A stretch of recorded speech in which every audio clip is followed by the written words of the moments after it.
Good morning, student. Welcome back in online classes. Today we will discuss a new chapter, that is human body system.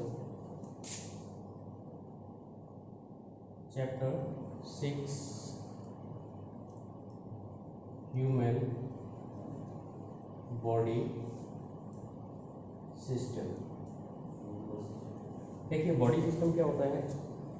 हमारे शरीर के अंदर जितने भी organ एक डिफरेंट टाइप का वर्क करते हैं, उनके जो भी रेस्पेक्टिव वर्क हैं, उनके वर्क को हम क्या बोलते हैं, सिस्टम बोलते हैं। ठीक है, सबसे पहले हम जान लेते हैं कि आखिर ये ऑर्गन सिस्टम क्या होते हैं। तो हम जानते हैं कि सबसे हमारे शरीर की सबसे जो छोटी यूनिट है वो क्या है, सेल है। जब बहुत सारी सेल मिलकर क्या बना देती हैं, टिश्यू बना देती हैं। ठीक है, टिश्यू क्या बना देते हैं, ऑर्गन बना देते हैं, और ऑर्गन एक पर्टिकुलर टाइप का फंक्शन करते हैं। ठीक है, पर्टिकुलर टाइप फंक्शन। यहाँ तक आ गया समझ में? ठीक है, बहुत सारे ऑर्गन मिलकर क्या बना देते हैं, ऑर्गेनिज्म बना देते हैं। जैसे कि आपका ह्यूमन, कैट, डॉग एक्सेट्रा। ठीक है, यहाँ तक आपके समझ में आ गया होगा सेल, टिश्यू, ऑर्गन, ऑर्गेनिज्म क्या क्या होते हैं। ठीक है, तो ये ऑर्गन है। ठीक है, एक पर्टिकुलर टाइप का जो फंक्शन कर रहा है बॉडी में, कोई भी ऑर्गन है, उसी को हम क्या बोलेंगे, ऑर्गन सिस्टम। ठीक है, इन्हीं ऑर्गन सिस्टम के बारे में या बॉडी सिस्टम के बारे में हम क्या है आज डिस्कस करेंगे। मैं आपको बताना चाहूँगा ये क्या है, स्मॉलेस्ट यूनिट ऑफ बॉडी। ठीक है, इम्पोर्टेंट है, नोट डाउन कर लीजिएगा। हमारे शरीर की स्मॉलेस्ट यूनिट क्या है, सेल है। चाहे वो स्ट्रक्चरल हो या फिर फंक्शनल हो। ठीक है, क्या है, सेल है। देखिए, जैसे बहुत सारी क्या है, ये एक वॉल है, वॉल में बहुत सारी क्या है, ब्रिक्स हैं। ठीक है, अगर हम इसको ब्रेक करेंगे तो हमें क्या मिलेगा, सबसे छोटी चीज़ क्या मिलेगी, एक ब्रिक मिलेगी, ईंट मिलेगी। इसकी वॉल की जो सबसे छोटी यूनिट क्या है, एक ब्रिक है। वैसे हमारे बॉडी की सबसे छोटी यूनिट क्या है, सेल्स है। ठीक है, तो हम बात करेंगे ऑर्गन सिस्टम के बारे में। हमें जो बेसिकली ऑर्गन सिस्टम पढ़ने हैं वो पढ़ेंगे हम क्या, सबसे फर्स्ट पढ़ेंगे respiratory system.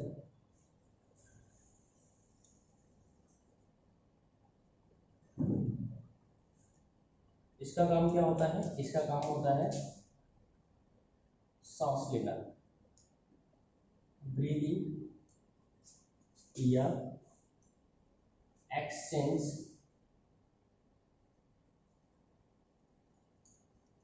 Of O2 and CO2। ठीक है, ये आज हम डिस्कस करेंगे। नंबर सेकंड पे क्या है, नंबर सेकंड पे है आपका स्केलेटल सिस्टम। नंबर थर्ड पे क्या है आपका, नंबर थर्ड पे है आपका नर्वस सिस्टम। नंबर फोर्थ क्या पढ़ेंगे, आगे हम पढ़ेंगे डाइजेस्टिव सिस्टम।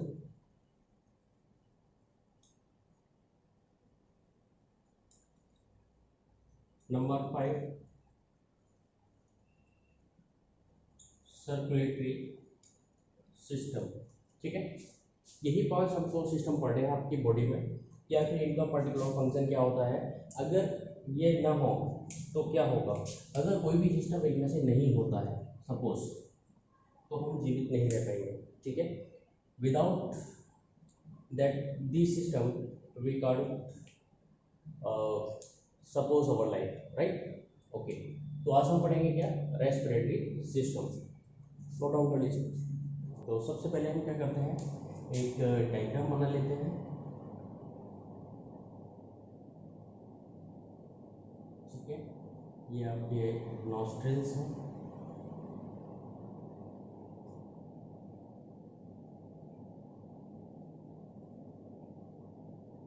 ठीक है।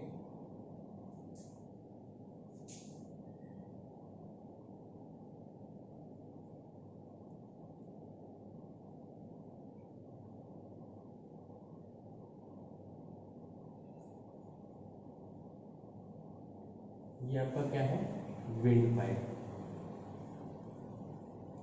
ठीक है, जहां से सांस अंदर जाती है। ये आपके क्या है, लंग्स है। अब जो ये विंड पाइप जो आपके लंग्स तक गया है, ये क्या है, फर्दर डिवाइड हो गया है। क्या हो गया है, फर्दर डिवाइड हो गया है, ठीक है। छोटे छोटे ट्यूब्स में डिवाइड हो गया है।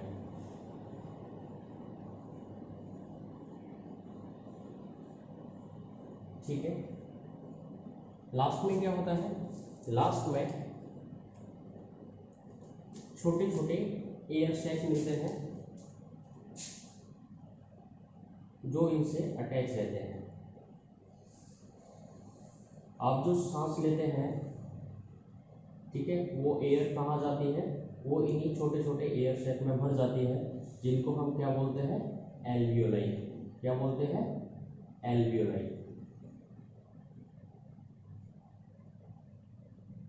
और एक लंग्स में एल्वियोलाई की लगभग कितनी नंबर्स होते हैं या संख्या होती है, वो होते हैं 30,000, राइट।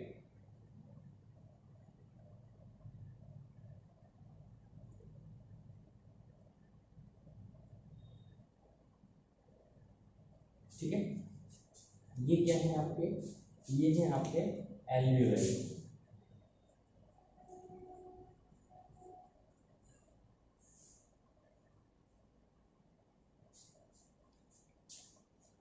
ठीक है, तो इसके बाद हम बात करेंगे, ये विंड पाइप हो गया, ये है आपका क्या, ब्रोंकाई।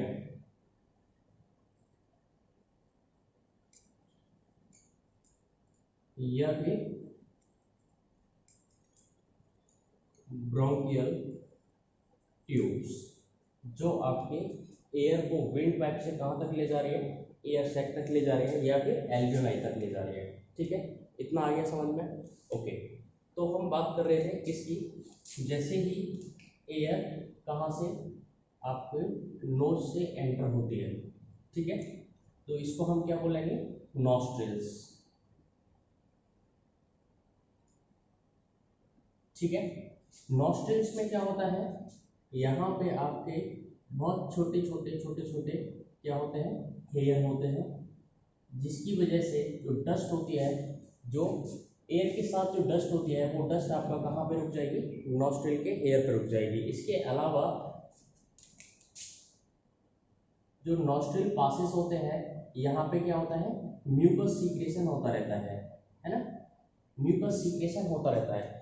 जैसे ही डस्ट अंदर जाएगी तो वो या तो हेयर नॉस्ट्रिल से रुक जाएगी, या फिर क्या होगा, जो म्यूकस बह रहा है उससे चिपक जाएगी, है ना, बाइंड हो जाएगी, यानी कि यहाँ जो जाएगी वो एकदम क्लीन एयर जाएगी, है ना, लंग्स तक। ओके, तो हमें मालूम पड़ गया नॉस्ट्रिल का वर्क क्या है। नॉस्ट्रिल का वर्क है it prevent dust from entering from the nostril to lungs with the air. जो नॉस्ट्रिल होते हैं, नॉस्ट्रिल के जो हेयर होते हैं, वो डस्ट को अंदर नहीं जाने देते एयर के साथ, कहाँ तक, लंग्स तक। ठीक है, ओके। इसके बाद हम बात करते हैं क्या, ब्रीदिंग।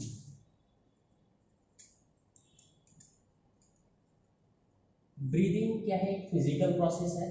क्या है, फिजिकल प्रोसेस, ठीक है, जिसको हम बोल सकते हैं सांस लेना। ठीक है, ब्रीदिंग जो होती है वो, उसको हम दो कैटेगरी में डिवाइड कर सकते हैं। एक है इनहेलेशन और दूसरा है एक्सहेलेशन। ठीक है, यानी कि सांस लेना और सांस छोड़ना। ठीक है, ओके, तो हम यही डिस्कस कर लेते हैं पहले, what do you know breathing. Breathing is a physical process in which including inhalation and exhalation. तो इनहेलेशन क्या है, the intake of oxygen from nostril to lungs, ठीक है, तो हम यहाँ पे लिख लेंगे। और एक्सहेलेशन क्या होता है, द रिमूविंग या excretion of air from lungs through nostrils, right. यानी कि एनवायरमेंट से ऑक्सीजन लेना, ठीक है, एयर लेना, कहाँ, नॉस्ट्रिल के थ्रू लंग्स तक, ये हो गया आपका इनहेलेशन। और वापस कार्बन डाइऑक्साइड छोड़ना, कहाँ, लंग्स से नॉस्ट्रिल तक, वो क्या होगा आपका एक्सहेलेशन, ठीक है। ओके, ये नोट डाउन कर लीजिएगा, आपको डायग्राम भी बनाना है, आपको पता चल गया डायग्राम कैसे बनाना है, इस तरीके से आपको डायग्राम बनाना है, ठीक है, नोट डाउन करिए। हम हेडिंग डाल लेते हैं इनहेलेशन, ठीक है, लिखिए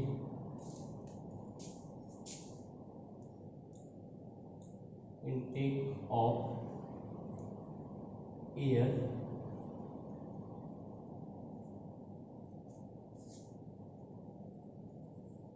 through nostril to lungs from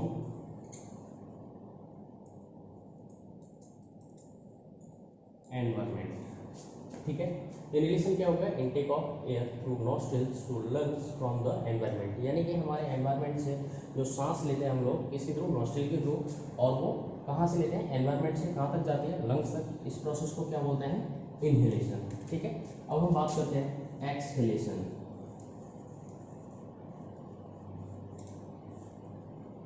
ठीक है, लिख लीजिएगा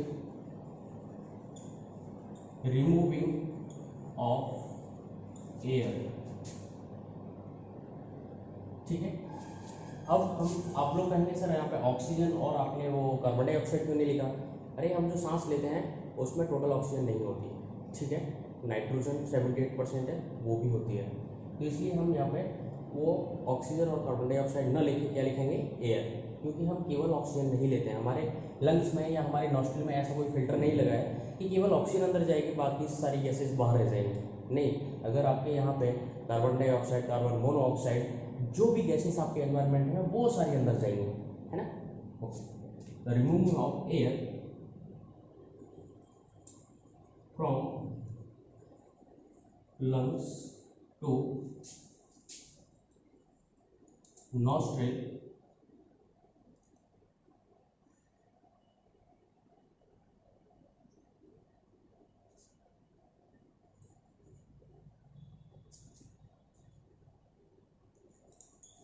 इन एनवायरनमेंट,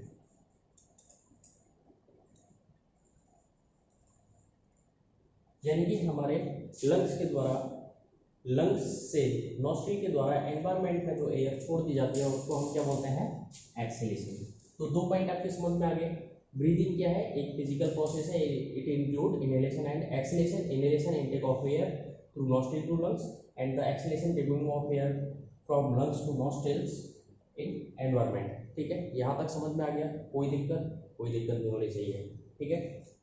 अब देखिए, जैसे ही एयर एंटर हुई, ठीक है, एयर एंटर हुई, फिर ये कहाँ चली जाएगी, ये चली जाएगी ब्रोंकाई, ब्रोंकाई से ब्रोंकियल ट्यूब्स, और ये कहाँ पे आ जाएगी, ये आपके नॉस्ट्रिल्स में आ जाएगी। एक्चुअली होता क्या है, मैं आपको बता देता हूँ। जैसे सपोज ये एक एल्वेलाई है, ठीक है, इस एल्वेलाई के, हर एल्वेलाई के पास से क्या होगा, ब्लड वेसल्स पास होती है। क्या होती है, ब्लड वेसल्स पास होती है।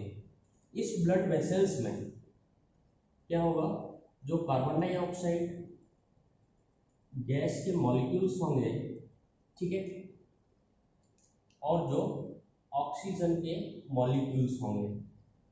सपोज ये ऑक्सीजन के मॉलिक्यूल्स हैं, ठीक है, तो क्या होगा, जो कार्बन डाइऑक्साइड के मॉलिक्यूल्स हैं वो तो चले जाएंगे इधर, है ना, और जो ऑक्सीजन के मॉलिक्यूल्स हैं वो आ जाएंगे अंदर। ठीक है, यही प्रोसेस कंटिन्यूअस चलती रहती है। ठीक है, ये कार्बन डाइऑक्साइड, ठीक है, और ये आपके क्या है, ऑक्सीजन। आगे समझ में? देखिए, जब हम सांस लेते हैं तो क्या होता है, ऑक्सीजन की मात्रा ज़्यादा होती है। ऑक्सीजन जब यहाँ पे ज़्यादा हो जाएगी, ठीक है, यहाँ अंदर कम होगी, तो क्या होगा, ज़्यादा से कम की तरफ कोई भी चीज़ चली जाती है ना, पता है। अगर मेरी एक शर्ट है, मैं शर्ट को यहाँ भिगो दूँ तो यहाँ पे क्या है, गीला हो गया, फिर वो पानी धीरे धीरे क्या होगा, उस तरफ जाएगा जिस तरफ पानी कम होगा, है ना। ओके, तो इधर जब ज़्यादा मॉलिक्यूल्स हो जाएंगे ऑक्सीजन के, जब हम सांस लेंगे तो क्या होगा, ऑक्सीजन मॉलिक्यूल अंदर चले जाएंगे। जब हम सांस छोड़ते हैं तो क्या होता है, यहाँ पे कार्बन डाइऑक्साइड मॉलिक्यूल ज़्यादा होता है, और कार्बन डाइऑक्साइड के मॉलिक्यूल्स जब ज़्यादा होंगे यहाँ पे और अंदर कम है, तो जाहिर सी बात है ये कहाँ चले जाएंगे, अंदर चले जाएंगे, और ये यहाँ से इकट्ठे होके यहाँ से वापस आपके नॉस्ट्रिल से बाहर आ जाएंगे। ये प्रोसेस कंटिन्यूअस चलती रहती है। ठीक है, ओके। अब हम बात कर लेंगे किसकी, नॉस्ट्रिल की हम बात कर चुके हैं। ठीक है, विंड पाइप एक क्या है, एक पास दे रहा है जो कि कनेक्ट किए हुए किसको, नॉस्ट्रिल को और लंग्स के ब्रोंकाई को। ठीक है, ओके, ये लिख लीजिएगा। अब हम बात करते हैं किसकी, रेस्पिरेशन। ठीक है, श्वसन, इसकी हिंदी क्या होती है, श्वसन। क्या केवल सांस लेना ही रेस्पिरेशन कहलाता है? नहीं। क्या केवल सांस लेना ही रेस्पिरेशन हो गया? नहीं हो गया। सांस लेना क्या होता है, इनहेलेशन और एक्सहेलेशन, यानी कि अंदर गैस लेना और बाहर गैस छोड़ना। ठीक है, इसके आगे क्या होता है, हमने यहाँ पे सांस ली, यहाँ तक आ गई, लंग्स तक आ गई। ठीक है, ये तो हो गया क्या, ब्रीदिंग। अब यहाँ से क्या हो रहा है, ये ऑक्सीजन मॉलिक्यूल किस में जा रहे हैं, ब्लड में जा रहे हैं, मिक्स हो रहे हैं, और ये reach each and every cell of the body, और ये प्रत्येक बॉडी की प्रत्येक सेल्स तक पहुँच रहे हैं। ठीक है, आपके ब्रेन की सेल्स तक पहुँच रहे हैं, आपकी लेग हैंड की सेल्स तक पहुँच रहे हैं। ठीक है, तो यही है क्या, रेस्पिरेशन। तो लिख लीजिएगा, respiration is a metabolic process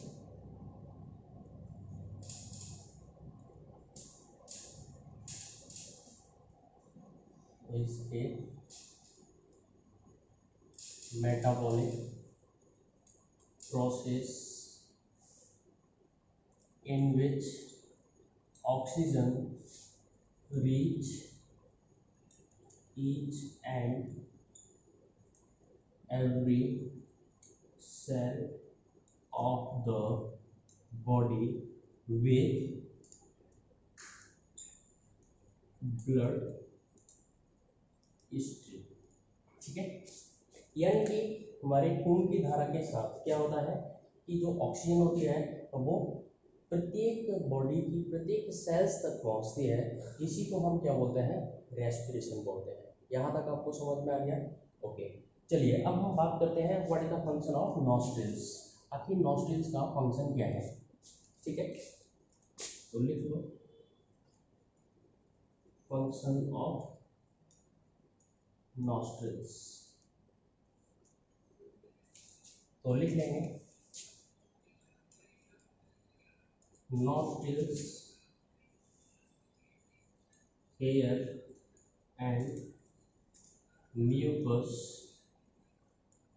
prevent, prevent मतलब होता है रोकना, dust which comes with air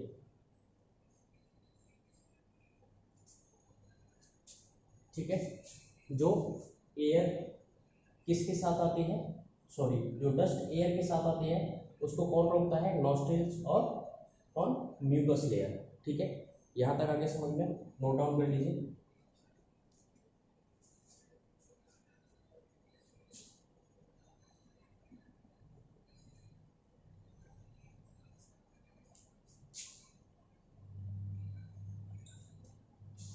into our lungs. ठीक है, ये क्या हो रहा है, लंग्स तक जा रहे हैं। ठीक है, एयर कहाँ तक जा रही है, लंग्स तक जा रही है, ठीक है। तो ये एरिया या ये पार्ट बहुत ही सेंसिटिव होता है इसके लिए, हमारे ब्रीदिंग के लिए। क्यों? क्योंकि अगर यहाँ से डस्ट एंटर हो गई, सपोज यहाँ से क्या हुआ, डस्ट एंटर हो गई, अब वो डस्ट आपकी कहाँ जाके चिपक जाएगी, वो चिपक जाएगी आपकी कहाँ पे, ब्रोंकाई या ब्रोंकियल ट्यूब्स में। और ब्रोंकियल ट्यूब्स अगर क्या हो गया, अगर ब्लॉकेज हो गई तो क्या होगा, वो साफ करने के लिए क्या होगा, हमें कभी कभी खांसी आती है ना, कफ बाहर निकलता है, तो कहीं ना कहीं क्या होता है, ब्रोंकियल ट्यूब्स क्या होती हैं, ब्लॉक होने लगती है, ठीक है, डस्ट की वजह से, या उनमें इन्फेक्शन फैल जाता है, ठीक है। इसी संबंधित एक बीमारी होती है जिसको हम क्या बोलते हैं, टीबी, ट्यूबरकुलोसिस, ठीक है। तो ये जो टीबी जो होती है वो किस बैक्टीरिया से होती है, वो होती है माइकोबैक्टीरियम,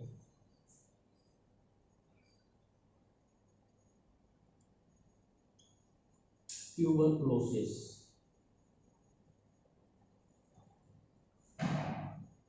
ठीक है।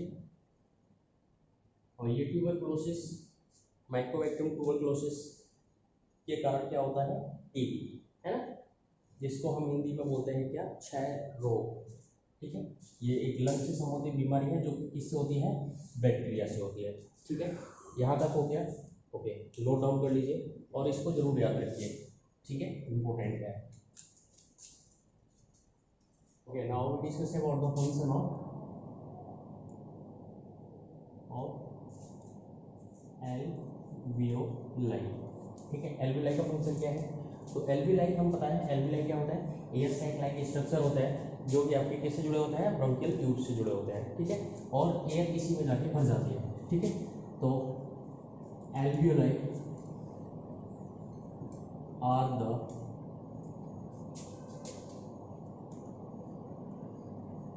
साइट ऑफ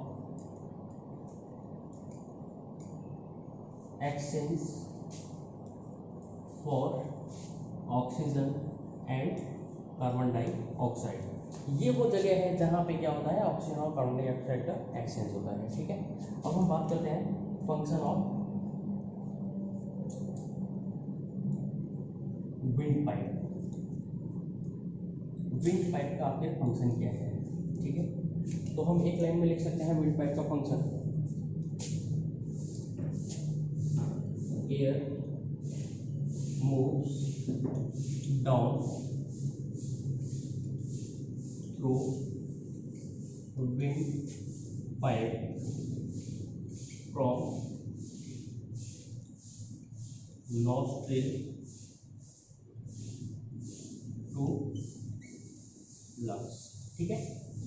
किया क्या समझ में, हमने नॉस्ट्रिल का फंक्शन पढ़ लिया, नॉस्ट्रिल के एयर का फंक्शन, म्यूकस का फंक्शन पढ़ लिया, विंड पाइप, ठीक है, एल्वियोलाई का फंक्शन पढ़ लिया, ठीक है। ओके, आज की क्लास में फिनिश होती है, कल फिर मिलते हैं एक नई सिस्टम के साथ, कल फिर मिलेंगे, तब तक के लिए घर पे रहिए, सेफ रहिए, सुरक्षित रहिए, थैंक यू।